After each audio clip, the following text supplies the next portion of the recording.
two people, same salary, same city, same year. One of them bought a house. The other one rented an apartment for 10 years. And for 10 years, everyone in their life told them the same thing, that they were being foolish, that rent is money down the drain, that they were making their landlord rich while building nothing for themselves.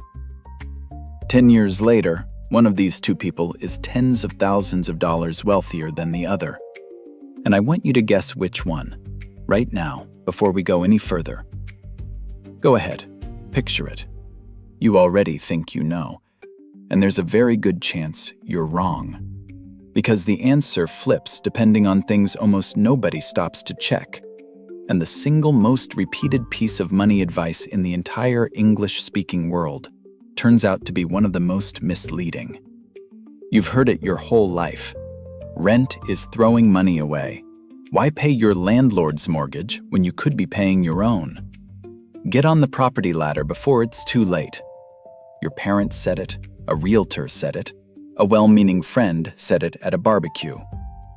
It sounds so obvious that almost no one ever questions it. So let's question it.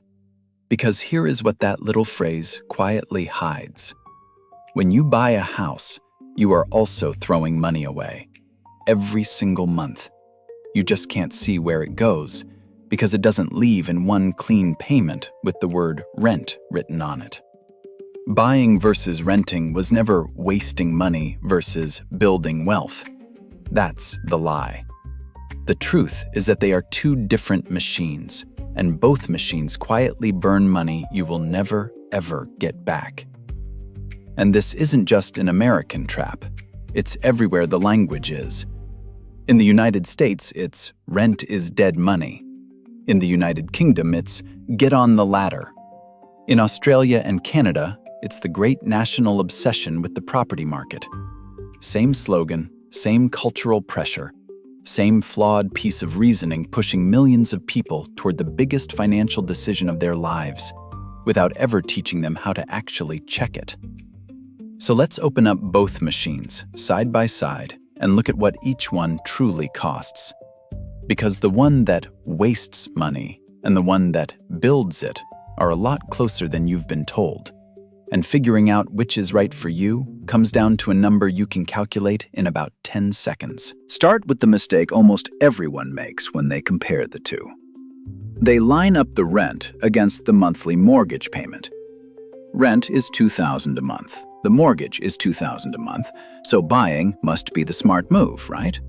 You're paying the same either way, except now you own something. That comparison is broken. It's not a little bit off, it's missing more than half of the picture. Because the mortgage payment is nowhere near the true cost of owning a home. So let's open up the buying machine and look at all the pipes hidden behind it. The ones quietly leaking money every month that the mortgage payment alone never shows you. First, property taxes. Roughly 1% of the home's value every year for as long as you own it, forever. Then homeowner's insurance. Then maintenance and repairs, which run about 1 to 2% of the home's value per year. The roof, the furnace, the plumbing, the 1,000 small disasters of owning. Add homeowners association fees if you have them. And then the big one, the cost that is completely invisible and almost never counted. The opportunity cost of your down payment. That huge pile of cash you put down could have been invested, earning returns for all those years. Locking it into a house has a price, even though no bill ever arrives for it. Now let's put real numbers on it. Take a $400,000 home, 20% down, at a 6.5% mortgage rate in a typical market. Once you add up the mortgage, the taxes, the insurance, the maintenance, and that opportunity cost, the true monthly cost of owning runs somewhere around $3,200 to $3,600. That very same house, you could often rent it for $2,200 to $2,500. The gap is real, and it is far bigger than almost any buyer expects. Here's the key. Yes, part of your mortgage payment goes toward equity. That part you do get back. But the taxes, the interest, the insurance, the maintenance, that money is burned, gone, exactly as gone as rent. So both machines burn money. Renting burns it in one obvious payment. Buying burns it in 5 hidden ones. The real question was never which one wastes money, because they both do. The real question is which one wastes less for you in your situation. And that brings us to the number, because there is one simple calculation, one multiplication you can do in about 10 seconds that tells you which machine burns less in your specific case. It's used by real estate investors constantly, and it's the one number the property industry would honestly rather you never learned to run yourself. Here is the number. It's called the 5% rule, and it cuts through the entire debate in one line. Take the value of the home you're looking at, multiply it by 5%, then divide by 12. That result is the true monthly cost of owning that home, not the mortgage payment, the real cost, including all those hidden pipes. And the rule is simple. If you can rent a comparable home for less than that number, renting is very likely the smarter financial move. Let me show you why it's 5%, because each piece matters. It breaks down into roughly 3 parts. About 1% a year for property taxes, about 1% a year for maintenance, and about 3% a year for the cost of your capital, the opportunity cost, the return your down payment and your equity could have earned if it were invested instead of locked in the walls. Add them up. 5% of the home's value every year that you do not get back. Put a real number on it.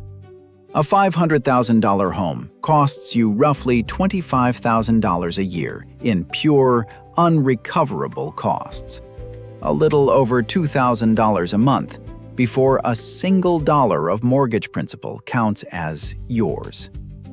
If you can rent the same place for less than that, the math is quietly begging you to rent. There's a second number that works alongside it, and together they're devastatingly clear. It's called the price-to-rent ratio. Take the price of a home, divide it by a full year of rent for a similar one. If that ratio is below 15, buying tends to win. If it's above 20, renting tends to win. That single ratio is why the answer to "should I buy" isn't national. It's local, right down to your postcode. And this is where the map lights up. In the expensive coastal giants, San Francisco, Sydney, London, Vancouver, Toronto, price-to-rent ratios have pushed well past 20, sometimes past 25. In those cities, in 2026, the math openly favors renting. But drive inland. Much of the American Midwest and Southeast, plenty of smaller towns across the UK and Australia, and ratios drop below 15, where buying quietly wins. Same country, same person. Opposite correct answers, decided entirely by which dot on the map you're standing on. So now you have 2 tools that most buyers never use. But here's the strange part. Both the 5% rule and the ratio can be completely overruled by a single variable, one that has nothing to do with the house or the market or the interest rate. Get this one factor wrong, and buying can lose even in a cheap city where every number said it should win. It's the most important variable of all, and almost nobody weighs it honestly before they sign. The variable is time, simply how long you're going to stay. And it is so powerful that it can override every other number on the board. Here's the rule the professionals use, stripped down. If you're going to stay somewhere less than 5 years, rent. Almost full stop. If it's 5 to 7 years, run the numbers carefully because it's genuinely close. And if you're staying longer than 7 years, buying usually pulls ahead. That's it. That's the framework. Notice that it has nothing to do with how nice the house is or how badly you want it, only with time. So why does time hold this much power? 2 words: transaction costs. Buying and selling a home is brutally expensive at both ends. Between the agent commissions, the closing costs, and the transfer taxes, a typical sale eats 6 to 8% of the price. On a $400,000 home, that's $24,000 to $32,000. Money that simply vanishes, that you never see again. Now, spread that loss over the time you own. Stay 20 years and it barely stings. Stay 2 years, and that single cost alone can wipe out every bit of equity you managed to build. The clock is what makes the math work, or breaks it. And this is where the country you're in can quietly punish you. In the United Kingdom, there's a tax called stamp duty, and on a normal home, it can run into tens of thousands of pounds just to walk in the door.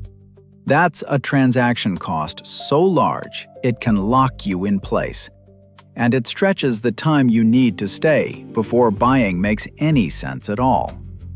So the British slogan, "Get on the ladder as early as you can quietly be some of the most dangerous advice out there if you buy young and then need to move.